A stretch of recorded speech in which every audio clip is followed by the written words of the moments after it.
Thank you, Jeffrina. I've been listening to Jeffrina sing way before that boy came into this world. I've been listening to Jeffrina sing for a long time now, I'm realizing. And it's just been beautiful to watch her evolve, and then to just think about where I was, those many years ago when I began attending spiritual classes and services at Agape International Spiritual Center. So, good morning for those of you that don't know me. My name is Jason Mitchell, and I am excited to be here. It's such a gift to be invited back to Soul Center over and over and over again. I don't think it of something lightly or slight. I count it a great privilege not only that you allow me to come into this space, and when I said the prayer and I had the realization that flowed through of this is a sacred space, I know that that's what this is. At different times, it's scheduled to be other things, but we make sacred what we make sacred. And so this community center is flourishing and being blessed because this is where we come and gather and we hold the divine presence. This is where we come to gather and open up ourselves to it. So I'm grateful to Jessica and Patricia for what they're holding. I'm grateful for this community and how you're supporting and holding them to allow this to happen, and thereby you're impacting the world. Because you are a part of the Agape Association of Communities, it's not simply that it's Reverend Michael's message, it's not simply that it's Agape's message, it's the movement of love on the planet. That's what Agape says. That's what Agape says. And that's what we're having to figure out, right? More than ever, we're being called to figure out what that means. What does it really mean to love? What does it mean to walk? What does it really mean to take spiritual principles and ideas and concepts and a recognition that there is something else, that there's something going on here, that life is more than all the things we see on commercials, thank God. Yes. Yes. That life is more than what we see on the news, thank God. Yes. And there is just this continual cycle of all of the things that we perceive. And so my invitation for us as we begin is, I want you to be present with the ideas that come to mind when you see something. In particular, before I even get to the topic, I was in class. I'm blessed to be in ministerial school right now and at the Michael Bernard Beckwith School of Ministry. And so they're really sincerely bringing up strong ministers, people who are here to minister life, to minister truth. And I'm realizing, that they're talking about me. So I'm going through, the rigor and the stretching and the expansion of what that means and what that looks like. And so one of our teachers just had us think about, like a couple weeks ago, what would you do if you, and maybe I'm giving away one of Reverend Joanne's teaching points, but she hasn't too many, so many. What would you do if you had a gummy bear and you had to give a sermon from the idea of the inspiration of a gummy bear? Like, can you see God in a gummy bear? And I sat around and watched my classmates because, boy, was I glad I didn't have to go first to give a sermon on whatever was inspired. And then I sat and I watched how people articulated harmony and balance and order and oneness and variety and clarity and the uniqueness and the splendor and the taste of life from gummy bears. Because Spirit's beautiful that way. If we will lean back, as Jeffrina began to sing, if we only knew that really it is in everything. That this divine presence, that God, that Spirit, this thing that we always talk about, that it really is in everything. We would see it all differently. So that this week in class, it wasn't gummy bears. She really went in the opposite direction. So we're over here with chewy and sweet with the gummy bears. And then so this week it was pretzels. And I was like, I want to ask her if she does it on purpose, but I know she does.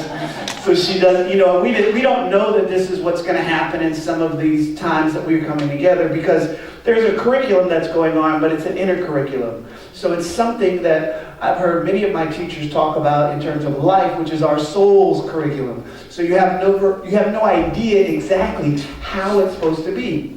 I have friends in the audience, and one of them is a PhD candidate, or has her PhD now, but I remember when she was a PhD candidate. And I just imagined how much easier it is as a person who's candidating for something to know what it's going to look like, to know the structure of it, to know what you have to be able to communicate, what you have to be able to articulate. But this soul curriculum is a little bit different. Because the way I described, years ago I had this awareness of what it means to kind of develop in humanity. As a human being, the very first part of you that develops is your body, not your mind. Not your intellect. Your body is trying to figure out how to move. There's a couple of infants in the room, or young children in the room, and the parents, or those of you who have raised children, remember watching the baby try to move first.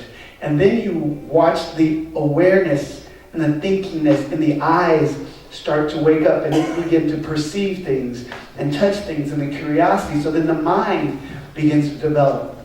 But there's no point at which you automatically, naturally start developing your spirit. We exist on those three different planes. There's mind, body, and spirit. And at some point, the spirit, which was always there, it was always there, just like the mind was always there. But there were certain synapses that had to turn on, and certain things that had to develop biologically and physiologically, but the spirit is always there. And so we have that flowing through us, but at what point do we actually access the awareness of it? Some of us did it through religious teachings.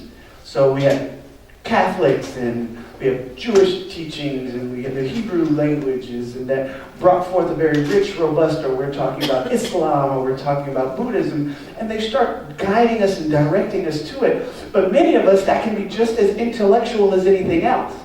It can just be about learning the stories.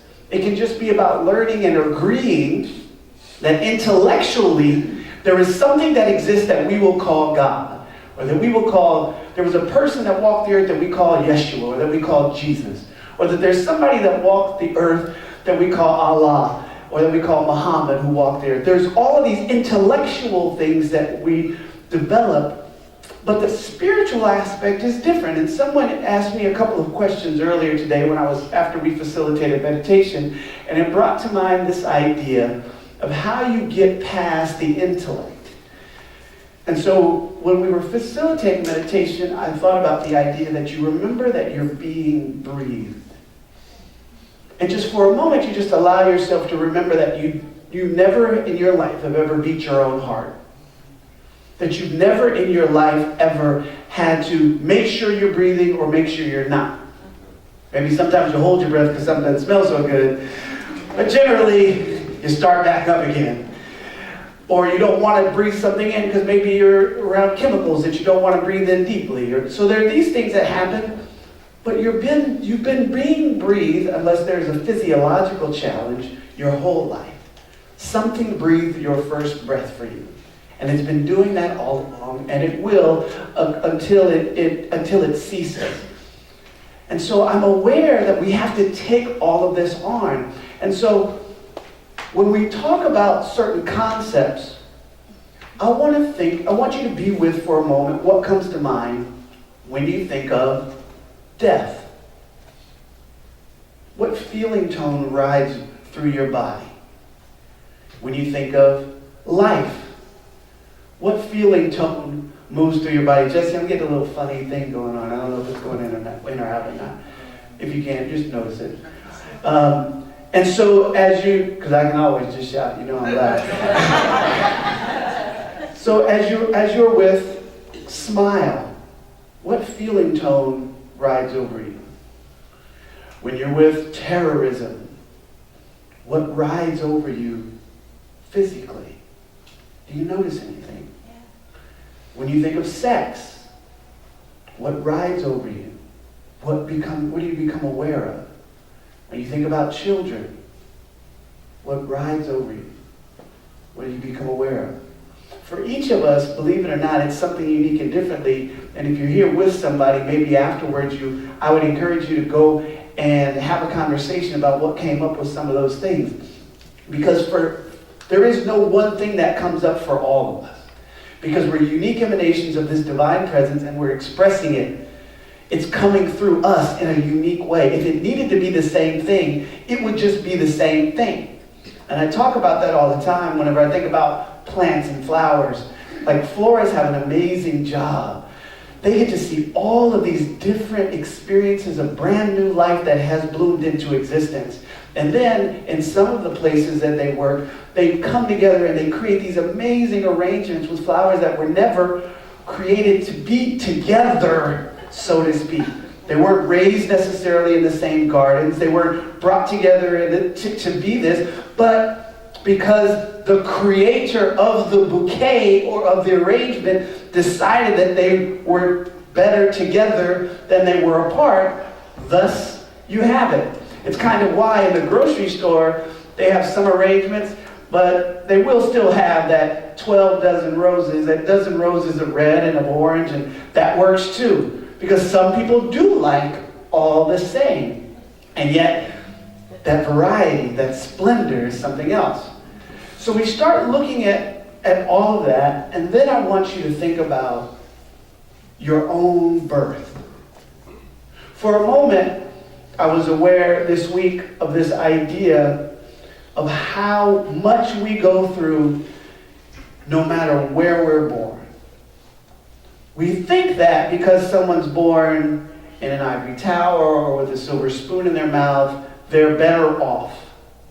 And yet, if you explore, and scientists have done studies, what it's like for people that are born in more simpler communities, that they have a different sort of life, that there is a greater experience of joy. There's sometimes greater experience of peace when they don't have a lot. There are all of these different perceptions of it all that are far different from the reality of living it. And so, there is this time of year that comes around right now where we often see the nativity scene. And so we talk about that person that we refer to in our culture as Jesus, or Jesus the Christ. And we teach about often the Christ presence and the birth of the Christ. What we often like to really tune into is that there's a reality to it historically, and then there's also a reality to it inspirationally, and let's focus on the inspiration, because we know historically that if anybody was traveling in that part of the country during this time of year, it wouldn't be as easy as hopping on the back of a donkey and walking. The weather in that region of the world is, if we just say difficult, it's putting it lightly. And if we want to go with some of the traditions and the things that we see in the written text, astrologically we know that there was a different alignment during that season, so let's look at it from the inspirational aspect. And so what I'm thinking about is the idea of where we're born. And according to the story, Jesus was born in a barn. Anybody born in a barn here? Not a lot of barn births in 2016 or 2046 or whatever year you were born. But somebody was born in a toilet. You ever hear those news stories about just the tragic situation of a child born in a toilet? Now just be honest with yourself for a moment and think about how that makes you feel. That a child was born in a toilet. Now separate how it makes you feel from the actual potential for that child's life, which is still infinite. Where the child was born has absolutely nothing to do with its potential and the capacity that it has. So, being born in a manger or being born in a barn is not the defining principle. So, I started looking at people and where they were born or what their life was like. You know, of course, it's easy to get on, as my friends say, Uncle Google, and ask a few questions. And Uncle Google will tell you that Oprah Winfrey was born in this poor Milwaukee town, and she was abused multiple times as a child, and we know her story. We know about, you can find out about Shania Twain, and she was born in an abused household. Again, it's a beautiful story.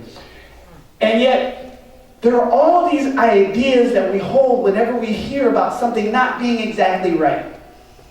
And yet, they were still born. Each of those people were born in a place that was very difficult, very challenging. Many of us know people like that. Many of us don't really necessarily talk about where we were born or the families that we grew up in. Many of us are glad not to talk about them, and many of us have realized that there was something unique within them that was able to create the person that eventually experienced life and grew up. Many times, I talk to people and I love to talk about the idea of diamonds. And to talk about the idea that yes, they come from coal. But they don't just come from coal the same way like in the cartoons. The cartoons used to always depict pearls coming from every single oyster that you just open it up and there's a pearl inside. No. Just like the pearl having to go through a lot to become what it becomes, the diamond has to go through a ridiculous amount of pressure to be shaped and molded into what it becomes. The same thing, in the most interesting way, happens to human beings. There is something powerful that comes from where you were born. And no matter where you were born, nothing can take that potential out of you. Nothing can withdraw the power of the almighty, living, loving presence of God out of you. No amount of situations, no amount of abuse, no amount of difficulty, no lack of funds, no lack of finances, no born on this side of the tracks or that side of the tracks. I met a woman many years ago at Agape, and she shared with me, she was probably 65 years old. She just shared for me what it was like to be German in America. Because she lived in a time that was post the World Wars and how everybody had an opinion or perception of what Germans were. So we're suspicious and they're difficult. She's just trying to be a human being, trying to be a woman walking through the world. And because of where she was from, and because she's got that thick accent, she's judged a particular way. Today we still have a lot of that going on. Anything that has to do with Islam, anything that has to do with that part of the world that's known as the Middle East. I don't like that phraseology, but that's what's comfortable and popular. The idea is that those people, that there's something suspicious or necessarily wrong with them. And culturally, they're having a harder time of it just trying to be American citizens in this country or French citizens in that country or Canadian citizens in that country because of the times. And yet, that's how they were born. They were still born as that group of people into that. So what do we conclude? God has a purpose for it. You cannot take that out of it. It's one of the most difficult things that you can come to a realization about in life. Is that the most painful, is the most difficult, is the most challenging experiences that people have, that anyone actually has a purpose. That once you realize that it has happened, there's no need to spend any more time about the wishing that it wouldn't happen or that, oh my God, I wish it hadn't have been this way or I wish it had been differently. That's a waste of time. You can continue wasting your time that way if you want to. I know that according to the clocks and the spinning of the sun and the earth, we have a limited amount of what we call time. And if you want to use it wishing somebody or something did not happen in a particular way, or this young woman didn't go through this, or this young boy didn't go through this, you're welcome to do that, but you're not going to produce anything of value. You will not produce anything of value in this world by wishing something that actually happened had not. Amen. But what you can do, hey, somebody's awake. What you can do, there we go. What you can do is wake up to the reality that now that I know this has happened, I can do what my calling and my part is to not allow it to happen again. So this is how organizations and nonprofits are birthed, right, in this country. This is how, in some cases, in the best of cases, better legislation is written by lawmakers who want to do something about the challenges that are happening in our country. So we wake up because we are then inspired. But the thing is, they were still born that way. That was the situation. You're still being born. Everybody is still being. Somebody was born. No matter how you feel politically, the day Donald Trump was elected president, somebody brought children into this world. And somebody else was worried about what it would be like in this world because they're just uncertain. The thing is, none of us know. Not a single one of us know what the world is going to be like, and we've got a whole bunch of feelings about it. We got people who are excited about it because it's something that they have never seen. Realize this, they're not wrong. We've never seen what is coming into the world that has been in this way before because it's never happened. I'm not saying do anything or not do anything. I'm saying recognize what is happening because something is being called into being in every way. Whether you voted in a particular way or you didn't, or you weren't a part of the system because you realize that your life is still not absolutely determined by anything involving our political system or our government. Because there's so much more that we could be doing every day for our brothers and sisters, our fellow human beings, that the government cannot legislate. And the reality is our current president has been telling us for a long time that you cannot legislate love. You're not going to bridge the divide between the different groups of people and expect lawmakers to do that. That will never happen. You can't get it to happen. You really even can't legislate the hate because you're not going to get me to go out and destroy somebody. Muhammad Ali stood up and showed people he gave up everything he had and said, you can take it all and you're still not going to make me go kill somebody who's never done anything to me. So the reality is, you're stillborn. Now what? What are you willing to do? So someone asked already, so my topic for today is stillborn, now what? But what is an acronym? So Reverend Michael has used what as an acronym, and now I'm using it as an acronym, and maybe you will too. Now are you willing? See, everything really starts with a willingness. Because I've had a number of diets offered to me. I'll even unbutton the coat so you can see how, it goes and it comes, it goes and it comes. I've had a number of opportunities to go to gyms to stretch it out. I've got my brother Donovan Green. I'm going to find out if he watches this video and see if he comes and notices that I mentioned him. That comes to this community that's a really good friend of mine, and I'm working it out. I'm doing whatever I'm called to do, but I still have to be willing to change my habits. I have to be willing to even set aside that idea. Maybe that's why it's happening. I have to be willing to set aside that idea, and I have to be willing to set new habits in place. I have to be willing to listen to my own mind. Because what I'm realizing as I'm continuing to change all of the patterns and all of the things that I'm doing is, every time that I think about doing something, that there's an awareness of whether or not it's good for me or bad. And when I say good for me or bad, I simply mean supporting the highest expression of what I'm intending. Now, if I know that I'm just intending the satiating feeling of goodness and sweetness and gooiness, then maybe what I'm eating is right on time. However, if I'm trying to be able to move a little bit differently, if I'm trying to be able to keep up with my godson or keep up with some of the kids or keep up with Jeffrina's son, I might want to eat a little differently. I can find more sweets that actually have a stem and a root. Carrots are awfully sweet. And my boy Kirk in the back appreciates that. But it's still always choice, so I have to be willing. But once I'm willing, I have to be willing to hold it. Because the willingness is not enough. I think we can all be willing once. Right? Yes. I can eat a salad. I can juice for a day. I can go to the gym. I'm willing to give the gym my money. See, that's the thing. I went and did that too. Most of us are willing to give the gym our money, but time, sweat, stretching to break the cycles, to break the patterns.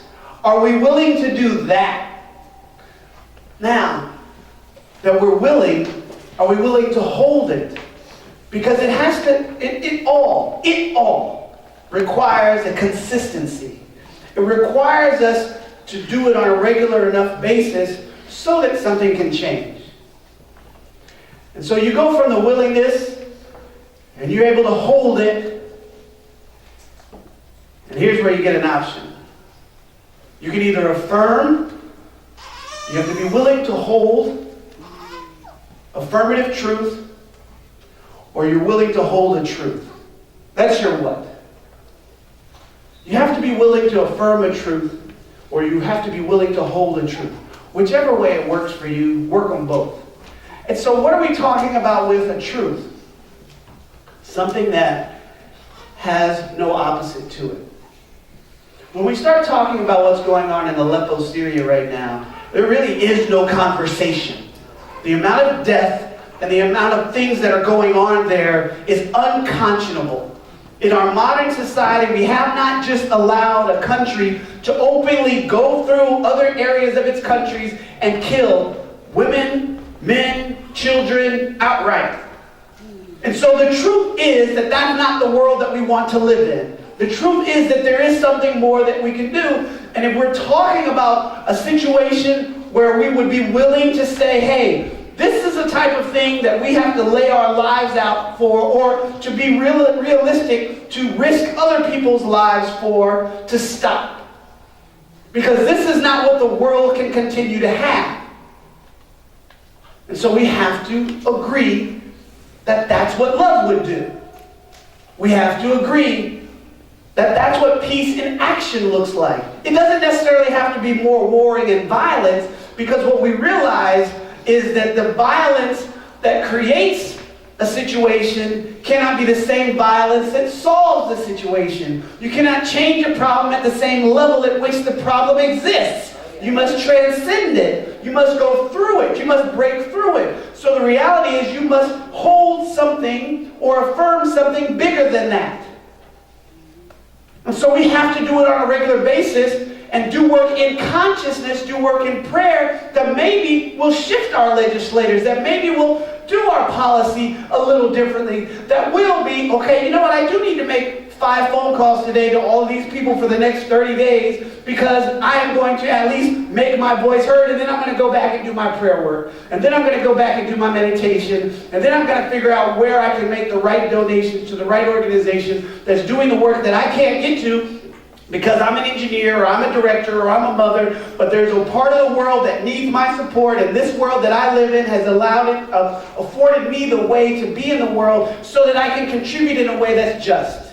That I can contribute in a way that recognizes that, hey, and there is no judgment here, but let's just be really clear. We make decisions every day on what we do and do not support, so it's not just about Aleppo. There's something going on in Flint, Michigan. There's issues going on in New Orleans. There's stuff going on in Somalia. There's stuff going on in Egypt. There's stuff going on everywhere in the world. There's stuff going on in Mexico City. You listen to what your calling is, because it may not be the same for even the same people that you travel with back and forth to Soul Center. If you and your partner come to Soul Center, he may be called to do work in a particular area. You may be called to do work in a particular area, and you're answering the call on your life, the both of you. And that's what we're here to do. Yes. But even in your own life, right? It's okay to clap. It's okay to feel the discomfort. It's okay to let that energy move. But here's the thing. Even in your own life, what is it I'm going to do so that I can have peace of mind? Am I willing to hold the truth of love in my meditation practice? Well, that means I've got to be in my meditation practice. I got to be meditating in order to hold that truth. Am I willing to hold it in my prayer life? That means I've got to be praying, and I've got to come to a greater understanding of prayer. So maybe I need a prayer class, or maybe I just need to study prayer, or maybe pick up books on it. And not just to pick up books, so I have a bigger bookshelf so I can say I've got a big bookshelf. I'm not saying that's what I did, I'm just saying I've got a big bookshelf. What we do is wake up and realize that we were born into this world. We weren't born into the world of Alexander Hamilton, no matter how much I love the musical. Still haven't seen it, but the music and the story is right for the time that we live in today. The story is telling us about somebody who comes from a situation that should never have anything to do with America. He wasn't even born in America. One of our founding fathers wasn't even born here, and most of us don't even know it. And yet, it took a person who was of immigrant descent to teach us that story and to cast it differently and to change how it is melodically introduced to the world for such a time as this. So what I'm asking you is just to recognize that you were still born into this world. Yes, you were born into a world that finally elected an African-American president. Yes, you were finally born into a world that finally elected a businessman as president. You did both of them. Yes, you were